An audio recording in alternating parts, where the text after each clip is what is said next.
Quero cumprimentar os irmãos com a paz do Senhor. Essa pessoa maravilhosa que é Jesus, né? Que muitas vezes nós somos consumidos pelo dia a dia e não vemos a ação de Deus na nossa vida, mas Deus está presente. E a Bíblia diz que o Senhor trabalha para aqueles que o amam. Então é muito importante você reconhecer Deus na sua vida, é muito importante você querer ser dependente de Deus, porque tudo tem que partir de nós, né? A Bíblia diz que Deus é fiel. A Bíblia diz que Deus está com os braços abertos, querendo nos ajudar, e realmente, quando Deus tem um plano na vida de uma pessoa, Deus faz de tudo para atrair essa pessoa e para converter essa pessoa ao Evangelho. Por que converter ao Evangelho? Porque o Evangelho é um projeto de vida, é um projeto de vida para o futuro, para quem vai receber a ressurreição e a vida eterna. E é por isso que Deus criou a igreja nada mais é do que uma escola. Você entra numa escola para se formar em engenharia, os professores começam a te dar aula de matemática, de física e vai por aí afora, para que você lá no futuro se torne um engenheiro. E aqui na igreja, e lendo a Bíblia e orando, você vai se transformando em um ser humano com qualificação para viver com Deus e com milhões de pessoas que moram com Deus nos céus. Isso, irmãos, a gente falando assim, é muito simples, né? Parece que é muito simples, mas eu vejo que, infelizmente, a maioria das pessoas, a maioria absoluta das pessoas, acredita em tudo até de material, de místico, de misterioso, de mentira, de falsidade, mas não consegue acreditar realmente nessa promessa de ressurreição e vida eterna, que inclusive é a única saída que nós temos. É a única saída que nós temos. Eu fui esse final de semana visitar uma caverna e o guia, o tempo todo, ficou dando uma aula com a maior seriedade para a gente, chamando até a atenção da gente, falando sobre a importância do oxigênio, que sem oxigênio a gente não vive. Sem oxigênio você não vive 5 minutos, né? E ele estava colocando a fé de lado, colocando muitas coisas de lado, e o mais importante, na opinião dele, a única coisa que importava realmente era o oxigênio. E eu, para não entrar em conflito com ele, porque ele falou muito mal da fé, eu fiquei quieto, mas a minha vontade era dizer para ele o seguinte: o oxigênio só te leva até o cemitério, a fé te leva até a eternidade. Então, irmãos, a pessoa que se acha um pouquinho inteligente, ou que busca ser inteligente, ela deve procurar acrescentar a sua fé, aumentar a sua fé cada dia mais, buscar através das orações, através do conhecimento da palavra, aumentar a sua fé, pedir a Deus para que Deus te dê uma fé sobrenatural, porque primeiro que nós somos muito corrompidos, nós já nascemos sendo enganados. Você vê, por exemplo, que que no tempo de Jesus, quem mandava no mundo era Roma. Roma estava lá em Jerusalém mandando no judeu, não é? Quem fez a execução de Jesus na cruz do Calvário foi um romano. É claro que quem mandou executar, quem pediu para executar, foi a igreja crente, o judeu, não é? Mas quem executou foram os soldados romanos. E agora você vê, Roma continuou mandando. Ainda é o maior poder do mundo, é Roma, enganando milhares e milhões de pessoas. Nós vemos agora esse acidente na Catedral de Notre Dame, por exemplo. Pegou fogo lá. Graças a Deus não morreu ninguém. Apenas uma estrutura de cimento lá que ruiu com fogo. Mas pessoas se entristeceram no mundo inteiro e se movimentaram para dar bilhões. Já arrecadaram, acho que 3 bilhões para consertar a tal da catedral. Acho que vão fazer uma catedral nova de diamante puro e ouro de Ofir, não é? Que é muito dinheiro. Eu estava pensando, no Rio de Janeiro, essa semana, caiu um prédio de pobre lá.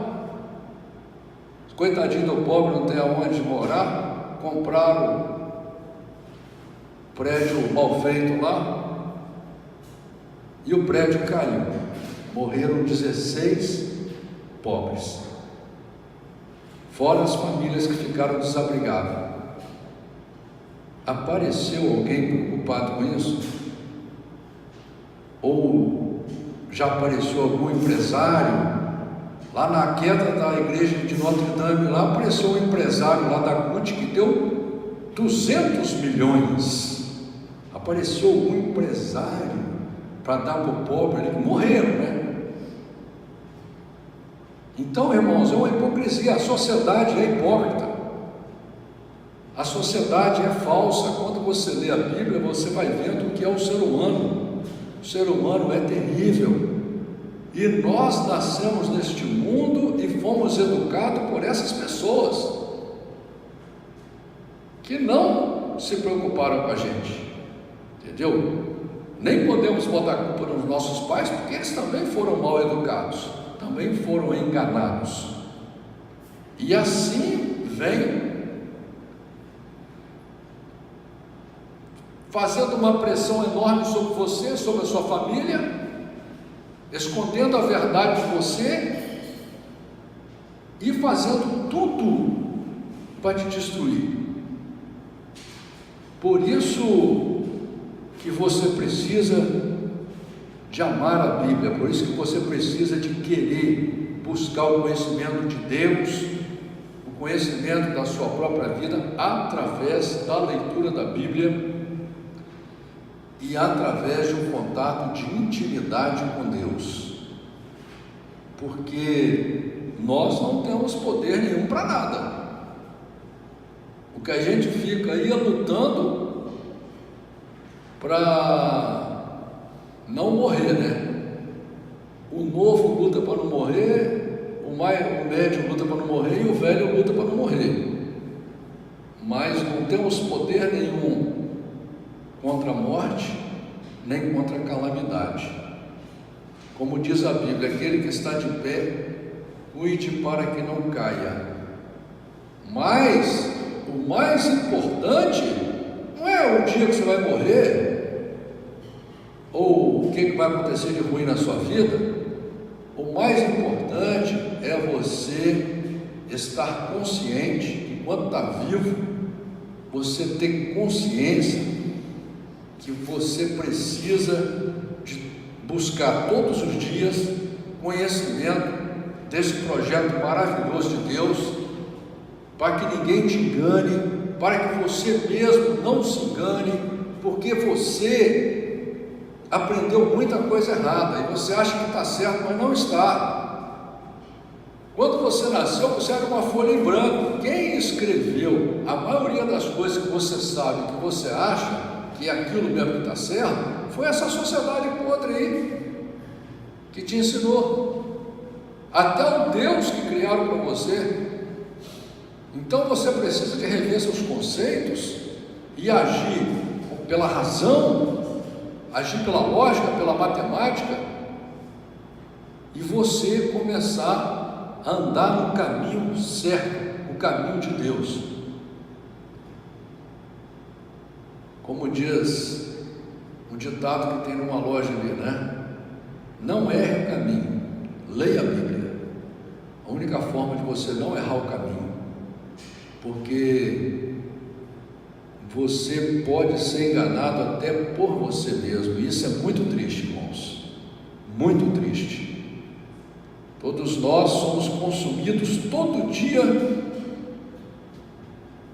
pela pressão dessa máquina poderosa que é a sociedade, todos os dias, e tudo com o objetivo de afastar você de Deus, de afastar você do teu futuro, da sua felicidade. Então, o convite é para você lutar com consciência, buscar desejo em você, saber que se você depender do ser humano, você não vai chegar a lugar nenhum, o seu casamento não vai sobreviver, os seus filhos podem se perder, não é? Então, meu amigo, nossa saída, nosso futuro está em Deus. Deus quer nos ajudar, Deus nos ama, Deus quer o melhor para nós, mas nós temos que fazer a nossa parte, porque Deus não precisa de nós para nada.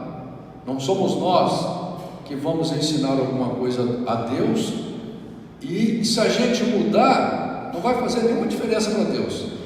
Tudo é para o nosso próprio bem e para o bem das pessoas que nós amamos. Essa é a realidade.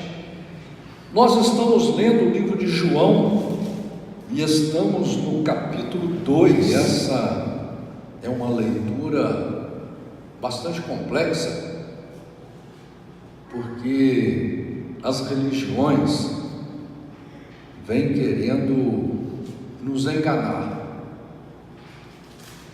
E eu sempre digo, a Bíblia é texto e contexto. Você não pode pegar um versículo bíblico e achar que porque está escrito uma coisa ali, aquilo ali é uma verdade absoluta. Então você tem que procurar na Bíblia o que a Bíblia realmente fala sobre aquele assunto, que ela vai te orientar corretamente. O problema é que a gente vai na igreja, ou pega as pessoas mais velhas quando a gente é novo, e as pessoas nos orientam de acordo com seus pensamentos, não com o pensamento de Deus, não com a palavra de Deus. O que importa, irmãos, é a palavra de Deus. A nossa fé não pode ser em pessoas, nem em instituições, nem em religiões. Eu mesmo digo, você não precisa acreditar no que eu falo, não é? Ninguém é dono da razão aqui na terra. Quem tem razão é Deus, e quem tem razão é a palavra de Deus, que é escrita. Por isso que chama Escritura, escrita e assinada por Deus. Isso aqui sim é a verdade. Essa história de um dizer, não, é aqui que está certo, é ali que está certo, é ali que está certo. Quem está certo é a Bíblia, é o que está escrito na Bíblia. É isso que está certo. E é isso que serve para nós e para a nossa família. O resto é conversa de fiada de homem, não é? Então o livro de João, no capítulo 2, é uma história muito importante, porque há um casamento na cidade de Caná, e ali é onde Jesus faz o seu primeiro milagre. E diz a palavra do Senhor assim: e ao terceiro dia fizeram-se umas bodas em Caná da Galileia, e estava ali a mãe de Jesus, e foram também convidados Jesus e os seus discípulos para as bodas. E faltando o vinho, a mãe de Jesus lhe disse: não tem vinho. E disse-lhe Jesus: mulher, que tenho eu contigo? Ainda não é chegada a minha hora. Sua mãe disse aos empregados: fazei tudo quanto ele vos disser. E estavam ali postas 6 talhas de pedra para as purificações dos judeus, e cada uma cabiam 2 ou 3 metretas. Disse-lhes Jesus: enchei de água essas talhas. E encheram-nas até em cima. E disse-lhes: tirai agora e levai ao mestre-sala. E levaram. E logo que o mestre-sala provou a água feita vinho, não sabendo de onde viera, se bem que o sabiam os empregados que tinham tirado a água, chamou o mestre-sala ao esposo e disse-lhe: todo homem põe primeiro o vinho bom, e quando já tem bebido bem, então o inferior, mas tu guardaste até agora o bom vinho. Jesus principiou assim os seus sinais em Caná da Galileia e manifestou a sua glória, e os seus discípulos creram nele. Então você faz uma leitura aqui, ela parece uma leitura simples, é o primeiro milagre de Jesus, e aí vem as religiões, inclusive algumas mudam as palavras que estão escritas na Bíblia para poder justificar a sua doutrina, e vem muitos pastores, muitos padres, muitos sacerdotes e desvirtuam essa passagem aqui, dizendo que Jesus fabricou vinho alcoólico. Ou seja, Jesus chega numa festa de casamento, está todo mundo bebendo vinho alcoólico, já está todo mundo bêbado. Inclusive na Bíblia das Testemunhas de Jeová, aqui no versículo 10 aqui na Bíblia das Testemunhas de Jeová, que diz assim: disse-lhe, todo homem põe primeiro vinho bom, e quando já tem bebido bem, então o inferior, mas tu até agora guardastes o bom vinho. Eles mudam essa palavra aqui, bebido bem, eles falam assim: quando todo mundo já está embriagado, aí dá o vinho bom. Veja bem, é um absurdo isso, porque naquela época, na época de Jesus, não existia refrigerante igual tem hoje, não existia essa fartura de laranja, principalmente num lugar deserto como aquele, né? Hoje em Israel você planta de tudo, mas não hoje que eles desenvolveram uma agricultura extremamente moderna, eles plantam de tudo, mas naquela época lá é desértico, lá não dava nada, mas dava uva. E aí as pessoas pegavam a uva, faziam suco de uva. Era suco de uva concentrado. Inclusive eles ferviam para ficar doce, não é? E às vezes aquele suco de uva fermentava e virava vinho alcoólico. Para ele virar vinho alcoólico, ele teria que fermentar, que é um processo demorado, né? Mas as pessoas, a maioria, não tinha esse costume de beber, como se bebe hoje. Todo mundo hoje bebe. Você ia numa festa de casamento, é que todo mundo bebia, entendeu? Então a palavra vinho na Bíblia, que no caso aqui era a palavra oinos, ela tanto serve para dizer que é vinho alcoólico ou suco de uva, entendeu? Eles usavam a mesma palavra, dependendo da situação, você sabia que era vinho alcoólico. dependendo da situação, é suco de uva. Por exemplo, quando Davi vai fazer uma viagem longa, ele leva uma quantidade grande de queijo, ele leva uma quantidade grande de comida, e ele leva uma quantidade pequena de suco de uva. Não fala suco de uva, fala vinho. Mas por quê? Porque ele ia misturar aquele suco de uva concentrado com água, o pessoal tomar. Não tinha outra coisa para tomar, né? Igual hoje. E por que a gente sabe que Jesus não fez vinho alcoólico? Primeiro, Jesus foi o único homem que viveu aqui na terra que não pecou. Todo mundo sabe disso. Todas essas religiões sabem que Jesus foi o único homem que em carne venceu todos os pecados. Se Jesus tivesse feito vinho alcoólico, ele, de acordo com a Bíblia, ele tinha pecado. Por exemplo, eu vou ler para vocês o livro de Amós, capítulo 2, versículo 11. Deus fala assim: e dentre os vossos filhos suscitei profetas, e dentre os vossos mancebos nazireus. Acaso não é isso assim, filhos de Israel? Diz o Senhor: mas vós aos nazireus deste vinho a beber, e aos profetas ordenaste, dizendo: não profetizeis. Eis que eu vos apertarei no vosso lugar, como se aperta um carro cheio de feixes. Então veja bem que Deus está condenando aqui essas pessoas que davam vinho para os nazireus, porque todo homem naquele tempo que fazia voto ou que servia a Deus, né? No caso de alguns serviam a vida inteira a Deus, eles não poderiam tomar nem suco de uva e nem bebida alcoólica, entendeu? Eram proibidos, e Deus aqui está condenando, dizendo que ia apertar eles.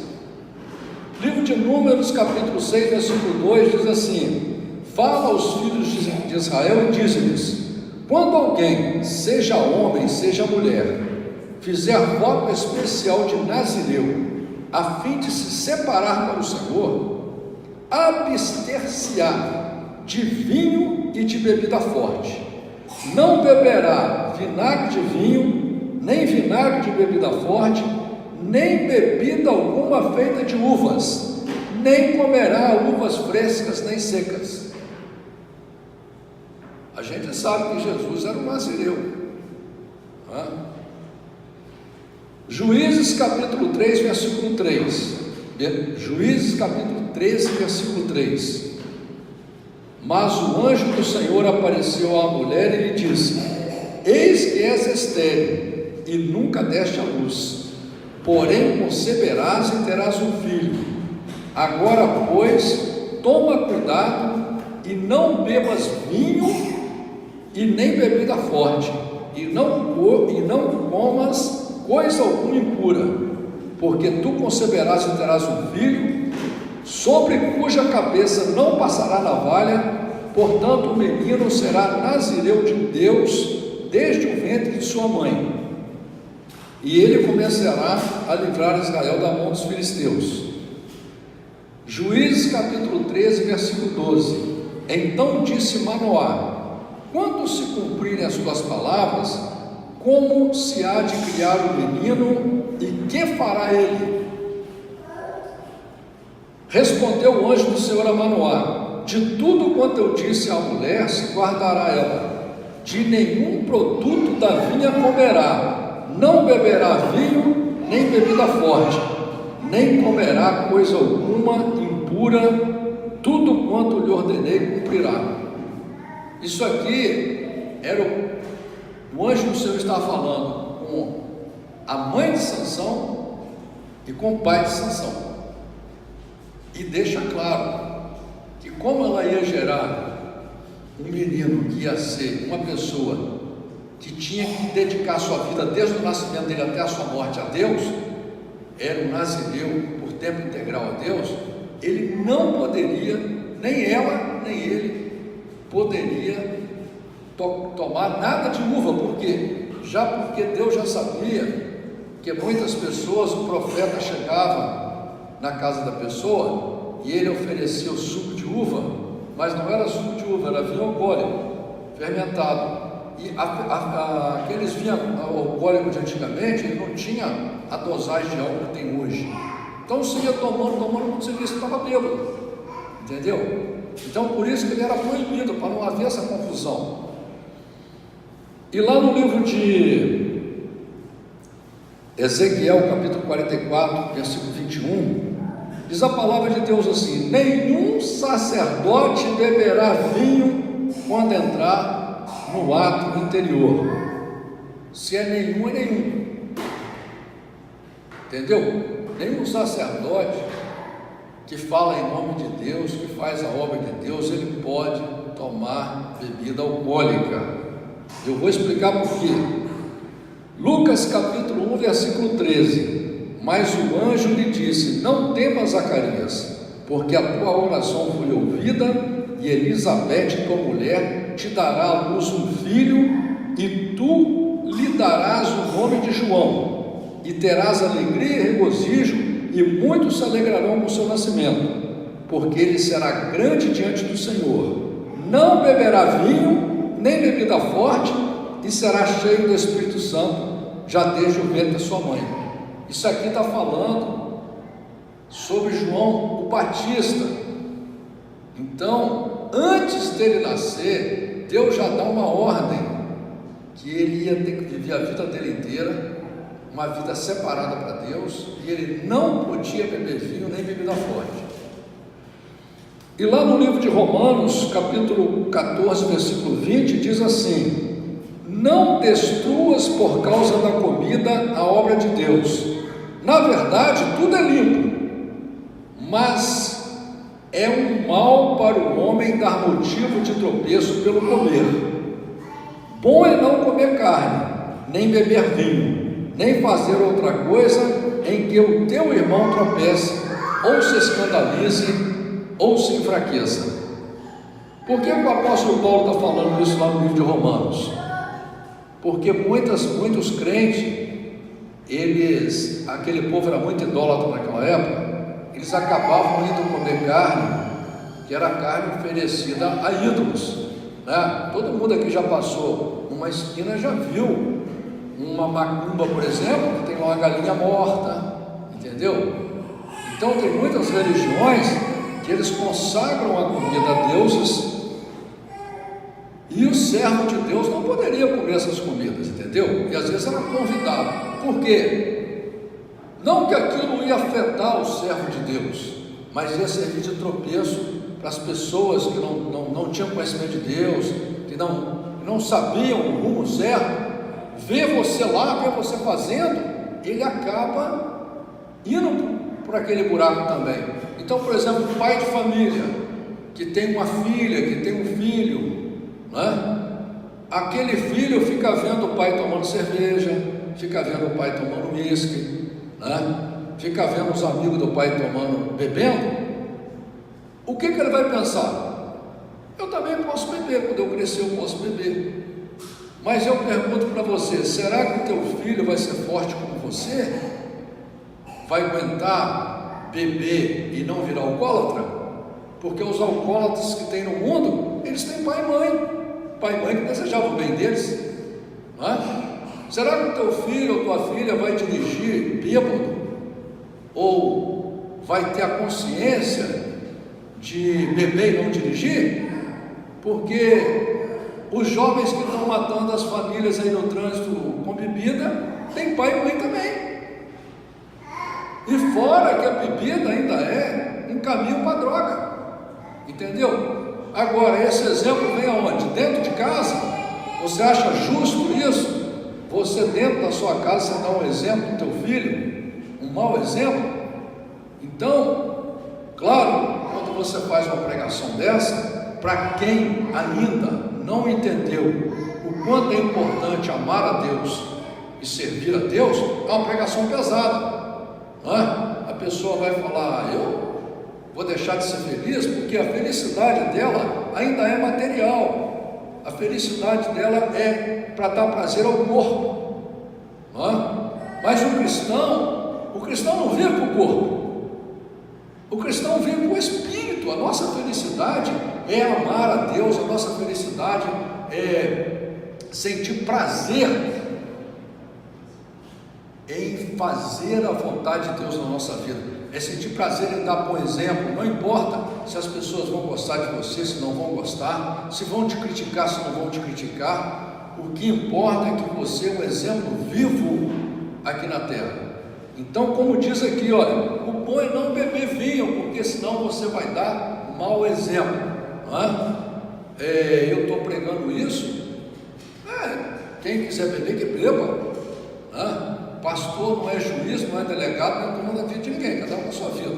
Agora, aquele que ama realmente a palavra de Deus, aquele que ama a Deus, aquele que ama a sua família, ele vai deixar de fazer muitas coisas para agradar o seu corpo, para poder servir de exemplo, entendeu?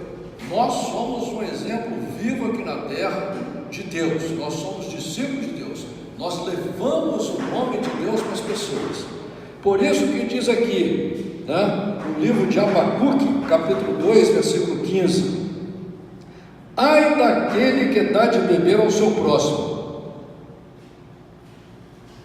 Veja bem, depois que a gente leu tudo isso aqui, se Jesus, que era perfeito,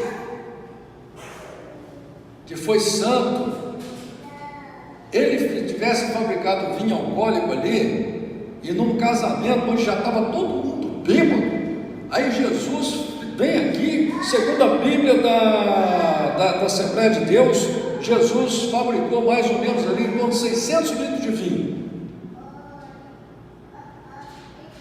Você imagina agora o casamento, todo mundo bêbado já.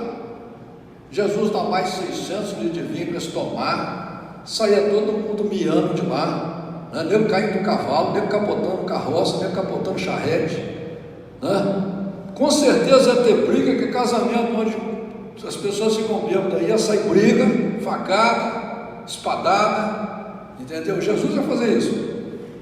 Então, irmãos, isso é uma grande enganação, uma grande mentira, entendeu? Isso é uma desvirtuação da palavra de Deus, para quê? Para esses falsos pastores poderem continuar vivendo a vida da terra, porque eles não pregam o reino de Deus, eles pregam o reino da terra, entendeu? Aqui você vê, nós temos exemplo na Bíblia, que quando Deus chama um homem para representar ele tem que ter uma vida santa, entendeu? Não é para dar satisfação para os outros, não.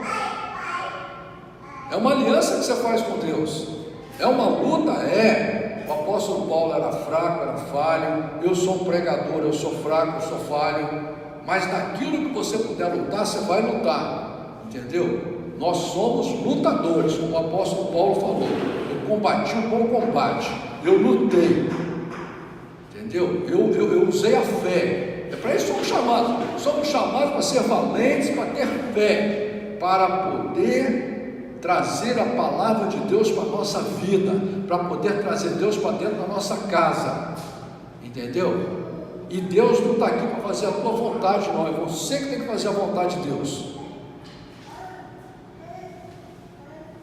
Continuando aqui, irmãos,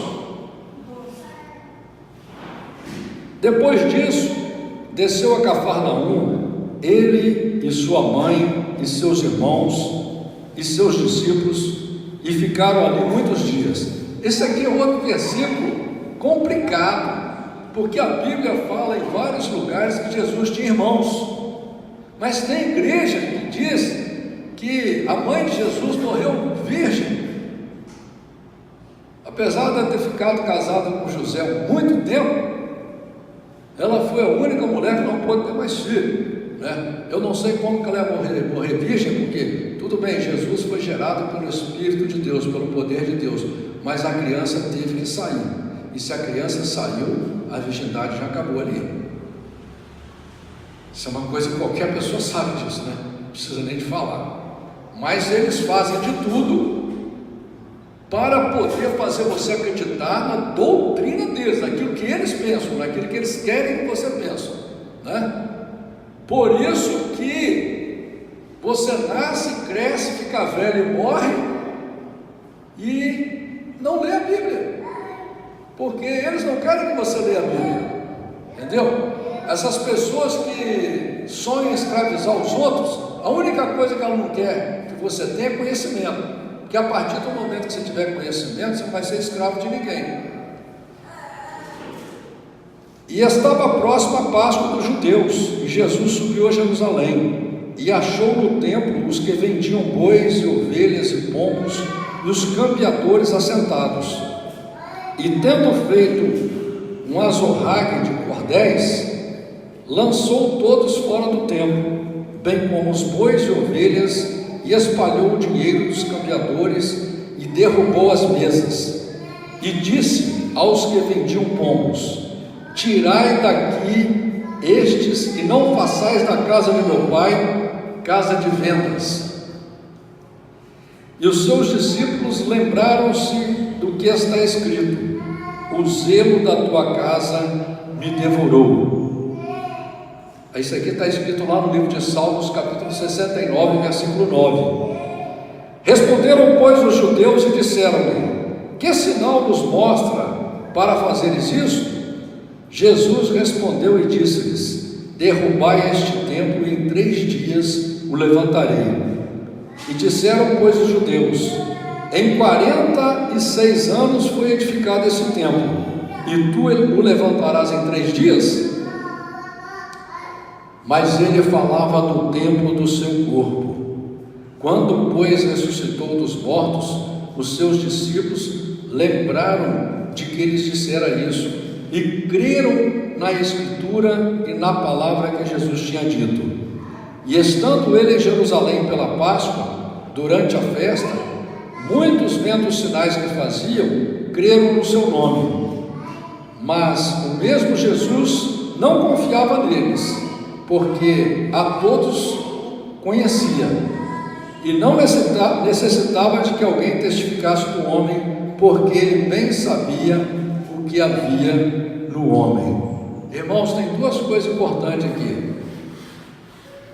Aqui Deus deixa claro, Jesus deixa claro que a igreja é dele. Por isso que Jesus falou, Jesus disse que está escrito no livro de Isaías, e Jesus fala: a minha casa será chamada casa de oração. A igreja é de Deus, as ovelhas são de Deus, vocês são servos de Deus, e vocês são convidados por Deus para individualmente ter conhecimento do projeto de Deus, ter conhecimento de Deus. E aqui Jesus entra na igreja e expulsa aquelas pessoas que estavam vendendo as coisas que eles diziam que eram sagradas para fazer sacrifício, e vai por aí afora, mas usando o nome de Deus para ganhar dinheiro. E hoje continua do mesmo jeito. Estão vendendo lenço ungido, vendendo óleo ungido, vendendo água ungida, pão bento, vela benta, e vai para fora, né? E, irmãos, se você observar, não só no Brasil, mas no mundo, assim como Jesus aqui era a minoria, ele e 12 discípulos, nós somos minoria também. Não se iludam, não. Se vocês for esperarem que a sociedade concorde com vocês, vocês estão ralados, entendeu? A sociedade está aí perdida, sendo governada por falsos pastores, infelizmente. Essa é a verdade. É só você pegar a Bíblia que está na mão deles e ler e ver se eles estão cumprindo a Bíblia, entendeu? Então você fica alerta, porque a salvação é individual, a responsabilidade pela sua vida é sua. Deus te ensinou a ler, Deus te deu uma Bíblia, então começa você a buscar esse conhecimento e acreditar nele. Não adianta você ficar enganando você mesmo, tendo uma fé vã, acreditando em conversa de homem, em conversa mentirosa, em conversa fiada, acreditando no seu pensamento, porque, ou você vai acreditar que Deus existe de verdade, como diz lá no livro de Hebreus, aquele que crê, é necessário que aquele que crê, creia que Deus existe, e que Ele é galardoador daqueles que o amam. Ou seja, Deus é que tem todo o poder, é Deus que pode tudo, né? É Deus que amanhã, quando você for enfrentar a calamidade, quando você for enfrentar a morte, é Deus que tem o poder para te ajudar. Homem nenhum na terra tem o poder para te ajudar, nem ajudar você nem a sua família, porque se tivesse, filho de médico não morria, filho de milionário não morria. Então nós temos que partir para a realidade, meu irmão. Você quer lutar pela sua família? Você quer lutar pelo seu futuro?